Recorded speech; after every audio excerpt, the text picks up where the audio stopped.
What's up, everybody? Welcome to Building Our Power. This is Gabby. Thank you for joining me for another episode. We're going to continue the reading Community Control of the Poor by Lorenzo, Kom'boa, Ervin. We are now on this section called Crimes Against the People. You want to hit us up? You can hit us up on all social media channels at Building Our PWR. Thank you, everybody, for your donations. The cash apps, the Patreon donations, they go to great causes like filling up the community fridge in Binghamton. You can see we just posted a video of that. You can check that out. Okay, to the reading. Crimes against the people. It is the rich who decide what is or what is not a crime. It is not a neutral designation. The laws are written to protect the rich and those who act as agents of the state. But most personal crimes are not committed against the rich. They are usually inaccessible. It is the poor and working people who are the major victims of violent crime. The poor female is the primary victim of rape and abuse by the poor male in today's society. Sadly, our children are among the leading victims of child abuse, many times by her or his own parents. We do not like to think of these things happening in our community, but we are battering and killing ourselves at an alarming rate. This is not to deny that the capitalist social system has created frustrating, degrading conditions of life which contribute to this brutality and fratricide. Even so, we would be lax in our humane and revolutionary duty if we did not try to correct this problem and also make people assume responsibility for their actions. I'm not talking some conservative or law and order garbage here, but rather a recognition of the fact that we have a problem. We have an external and internal crisis situation facing us in our community. The external crisis is racism and colonialism, which works to systematically oppress us and is responsible for whatever internal crisis there is. The internal crisis is the result of an environment where drugs and violence, both social and physical, are rampant, and life is sometimes considered cheap. Poor-on-poor crimes and internal violence are destroying our community. It is undoubtedly self-hatred and the desperate economic and social conditions we live under which make us prey on each other. Drugs, frustrated rage, prostitution, and other vices are symptoms of oppression. We kill, beat, rape, and brutalize each other because we are in pain ourselves. Thus, we are acting out antisocial roles defined for us by somebody else, not ourselves. In our pain and confusion, we strike out at convenient and familiar victims, those like ourselves. There are ordinary poor people who steal and rob just to survive under this system because of the unequal distribution of wealth. Further, for some of us, in our desire to make it in capitalist society, we will stop at nothing, including murder. And finally, there are those who do whatever they do because of drug addiction or mental illness. Whatever the reason, we have a serious problem that we must remedy because it's tearing away at the moral and social fabric of our community. It will be impossible to unite the poor if we fear and hate one another. It is also obvious that the police and government cannot rectify this problem and that only the poor community can do so. The courts and prisons cannot prevent the situation from reoccurring. Therefore, what can we do? It is the community, through its own organizations of concern, which will have to deal with this problem. Community self-managed programs are needed to work with poor youth gang members who are a source of much violence in the community. Rather than the military approach of calling in the cops, we can empower the community rather than racist prison bureaucracy and the cops. Also, the community-run drug rehabilitation groups, therapy and counseling groups, and other neighborhood organizing efforts help us to effectively deal with the problem of internal violence and hopefully diffuse it. Most importantly, it involves the community in the effort. Yes, definitely 100% to all of this. I definitely agree. And I like that he highlighted the fact of the abuse that our children face, specifically poor children, poor black children, because I feel like, and I've talked about this on Twitter, like children are the most oppressed people on earth because they are invisible. You know what I'm saying? It's socially acceptable to not see them as equal. And if I was even to bring up this issue for a lot of people, it wouldn't be seen as an issue. We could say, women are getting raped at these, getting raped at high rates, and that's wrong. Domestic violence is wrong. Murder is wrong, and all this other stuff. But then if we say something about stop spanking your kids, all of a sudden that's when stuff gets polarized, and all of a sudden that's when folks start shifting. That's when folks start looking uneasy. That's when folks start chuckling and writing you off. But we're talking about issues in our community. We're talking about pain and violence that's going on. Why is that a form of violence that is acceptable? A form of violence to the most oppressed, least powerless people in the entire community, that is acceptable.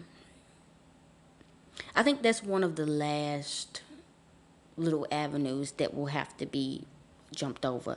Because even for the most progressive,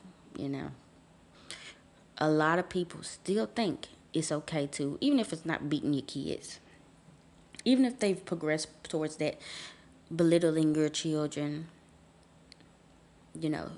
using them, manipulating them, emotionally abusing them, spiritually, all that other stuff. Like, that stuff is not even a factor. Like, that shouldn't even be in conversation.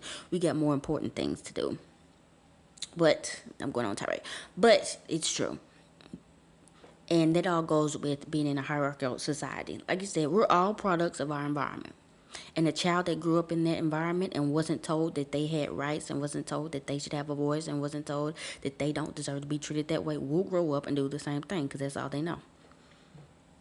But like with everything else in this, we've all been conditioned in this capitalist society. And sometimes stuff don't even make sense, but it's just the way things are. And so it is up to everybody who knows better to educate those who don't. Because these aren't things that are innate to genetics. These aren't things that's innate to certain people. These are things that are in our environment, that we have nobody to disrupt us and say, stop, this does not have to go this way, and help us not repeat things. You know what I'm saying? That's the difference between the conservatives and all that other law and order stuff. They make it seem like it's something innate inside. The sin, that initial sin is in our dark hearts, the evilness, raw evil. And it has to be weeded out, you know what I'm saying? Instead of it just being, stop. What can we do to stop the cycle? This does not have to go this way. This does not have to stay this way. It's not about finding solutions. It's about just punishing. And that isn't very convenient. That isn't very resourceful. Isn't very smart when you're trying to come up with something new. Come up with a more egalitarian society. But we cannot totally depend upon counseling or rehabilitation techniques, because there is an immediate threat of violence or where violence has occurred. So to ensure peace and public security, a poor community guard service would be organized for this purpose, as well as to protect against the richest power structure.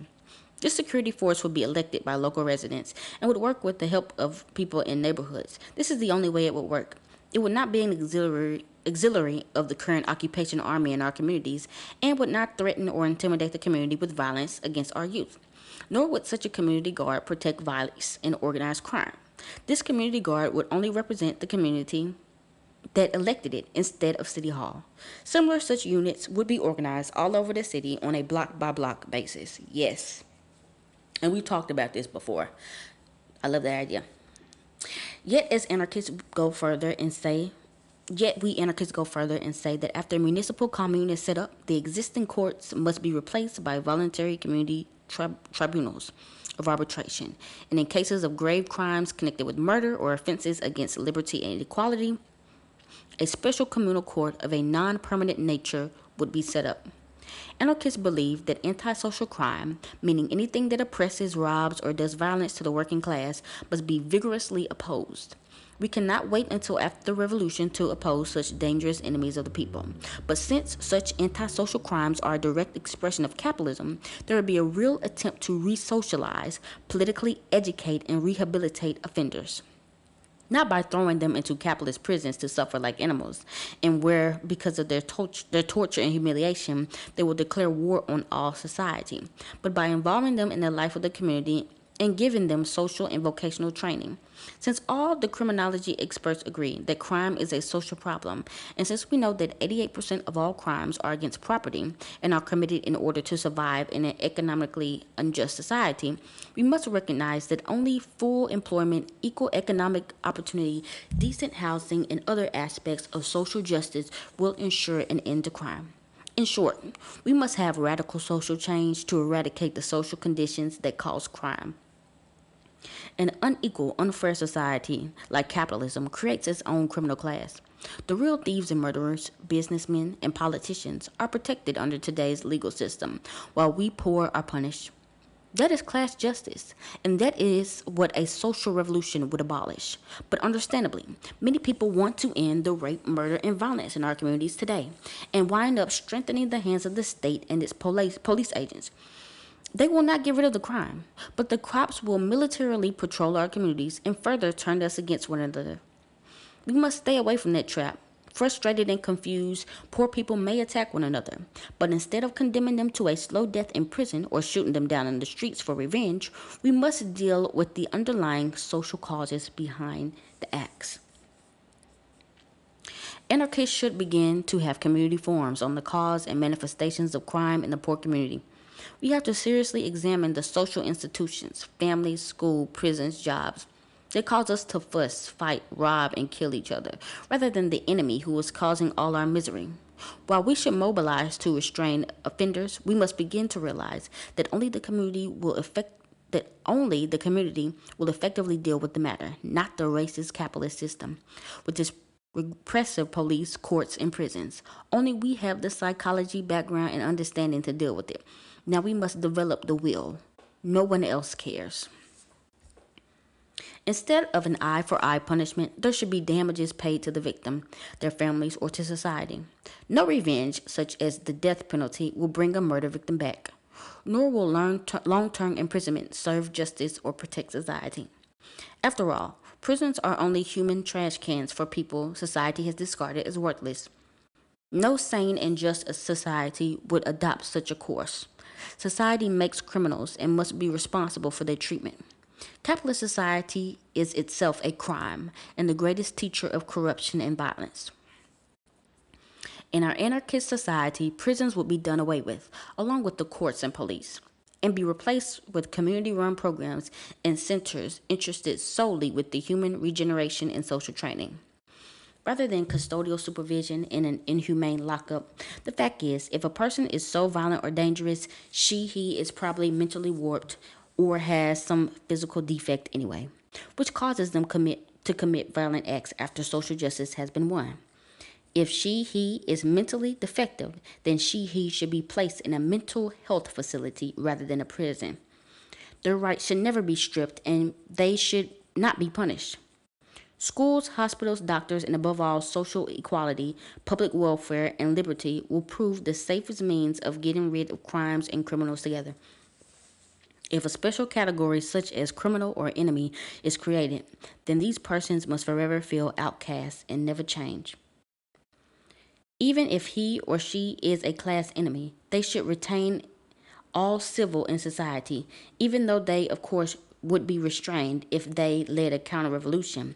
The difference is we want to defeat them ideologically, not militarily, or by co-signing them to so-called Reeducation Camp, or to be shot like the Bolsheviks did when assuming power in 1917. I may be on the more radical side when it comes to things like this. Because at this point, I'm just kind of fed up. You know, for certain things, there's definitely ways to, re-educate, to figure out ways to change behavior, to figure out ways to, help quote unquote socialize the offender into, becoming a better person, not making that same wrong decision again. But I don't know. You know, something that we talked about, what we have talked about in the past is whenever we're thinking of a new society, whenever we're thinking of a new liberated way of life, we have to look at things and ask, are we repeating the same structures in this new way? Just with a remix. You know what I'm saying? The issues of today, the issue that we face is not even with a majority of the rapists getting locked up because they don't. Because a lot of people do not report crimes because of shame, because of intimidation, because of confusion, all types of stuff. A lot of these folks ain't even getting locked up. So if we know this to be a fact, and we know that victims are around here all the time, living in the world amongst their abusers, having to censor themselves, having to relocate if need be, just to survive, being triggered all the time because of the fear that you might see the person, that they may do something else to you, you know. So, in things like this, like everything, I like to center the people who have the least amount of power and the people who are being oppressed the most.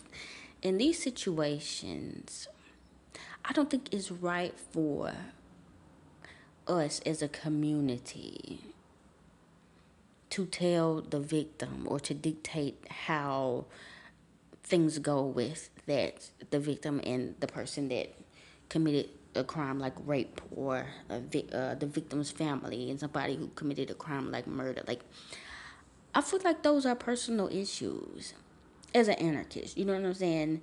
Um, Obviously, there's levels to things. Obviously, we got to make sure that, there's nothing shady going on. We know for a fact this person did it, things like that. But communally, I don't know if I should have the right to decide how somebody deals with somebody who's done them wrong. That's just me, and it may lead down a slippery slope of chaos. But I just wouldn't feel right. I wouldn't feel right. And you know, not saying that there can't be some type of guidelines, not saying there can't be some type of a structure or some code of ethics that we all live by. But if a victim doesn't want that person, the offender, to be in community with them and want them ostracized and out of the community, who am I to say no, they need to stay? I'm not the victim. So I don't know. Stuff like this is always kind of tricky with me and iffy with me. I know that if I was a victim of something like this, I wouldn't want somebody telling me what I can and cannot do. Like, even if you go to the state, and if we have people that have been gunned down by police officers or just white people in general, or just vigilantes, George Zimmerman, and there's always a rush to tell the families, to tell everybody to be peaceful, to not be too angry, to not do this. I don't think we have that right. And that's just where I'm gonna leave it at that. For the sake of the internet. But we're all different. We all think differently, and some people, they're just good-hearted people, and they see the world, and they believe that people can be rehabilitated in the course of years, and that may be true. I'm not the one. I don't know all the science and everything like that. And so, if that's what's gonna happen, more power to everybody. That's what everybody decides.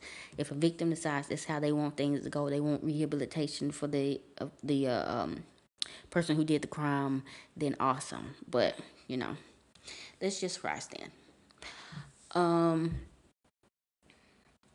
As we move to change society, its values and conditions, there are two major reasons why activists in the poor community must immediately take a serious look and act to change the political debate around crime, prisons, and this so called criminal justice system. Those two reasons hit right home. One is because during any given year, thousands of people are in prison, in jail, on parole, or probation. It may be your brother, sister, husband, wife, daughter, or son in prison. But I guarantee you, we all know someone in prison right at this very minute. The other primary reason we poors have a vested interest in crime and penal institutions is by far most poors are in prison for committing offenses against their own community. Prisons are compact duplicates of poor communities in that many of the same negative and destructive elements that are allowed to exist in our community and cause crime, especially drugs, are in prison in a more blatant and concentrated form. To call such places correctional and rehabilitative institutions is a gross mistake. Death camps are more like it. The prisons do not exist to punish everyone equally, but to protect the existing capitalist system from you and me, the poorest and the workers. That's something too interesting. He's right. The the prisons are pretty much a replicated on steroids version of the life of many working class people. It's literally taking people from the rooter to the tutor. Like you literally, for a lot of people, you living in high stress, dog eat dog situation. You didn't really feel supported, didn't feel like you had many other options, and just totally, just all the time told that you ain't this, you ain't this, you ain't that. And then it's like, oh, committed a crime. Now we finna put you into this place. It's the same thing, but it's worse because you think they didn't care outside. They really don't care over here. It's a wrap. You're lower than a poor person. You are a slave again. So, of course, that thing, it was never to rehabilitate, and it was never even to keep people safe. Because, to be honest, if that was the case, then you would be doing things like Lorenzo was talking about here. Like, okay, when we put you back up in here, when we put you back into quote unquote society, we need to make sure you know how to act. We need to make sure that you have something planned so that when you go out, you're not dealing with the same situations that brought you here. But yeah, it's we all know the prison industrial complex is just a big money making scheme. It funds many a community, many a small town. It's a source of jobs. It's a source of free labor. It's a source of political clout, political power. You know, it serves a purpose. And keeping us safe was never one of them. The high rate of going back to crimes proves, and the so called authorities all agree, that the prison system is a total failure. A large percentage of those entering prisons are repeat offenders who commit increasingly serious crimes. The brutality of prison experience and the ex con stigma when they are finally released makes them worse. Basic to solving these crucial problems is organization. The poor community and the working class liberation movement must support the prisoners in their fight for prisoners' rights. They should fight for the release of political prisoners and victims of injustice, which is just another form of genocide against the poor. And finally, and maybe most importantly, local community groups must begin programs of re-education with brothers and sisters in prison, because only through planned, regular, consistent contact can we begin to resolve this problem that so directly touches our lives. Abolish prisons. Definitely, there was nothing really that I disagree with this. This is all on point. This was all pretty much standard anarchist beliefs, and I do feel like, you know, a lot of these things, these issues that we face, are tied to just being living in a capitalist society that doesn't value people who don't have certain skin tones or certain genders and have a certain amount of money. Um, but yes, I do think that with a lot of support and education, things can change and we can prevent stuff from happening. And I think this prevention can start in the baby level, because as we know, the school to prison pipeline, you know, it isn't all just necessarily some guy in the back in the shadows twiddling his fingers together. It has to do with the way that children are treated in institutions like schools that set up how they will view themselves, their self-worth, their potential in the future. If you already out the jump belittling the child, tell them they don't know nothing, tell them to shut up, sit down, not doing anything interesting, not teaching them anything relevant, what makes you think that this person is going to all of a sudden go into society and be like, whoa, the sky is the limit?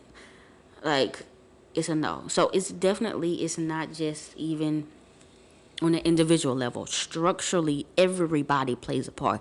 Everybody has a hand in the way that everybody turns out. We're all connected in that way. And that's just, whether you like it or not, it just is how it is. And it starts there.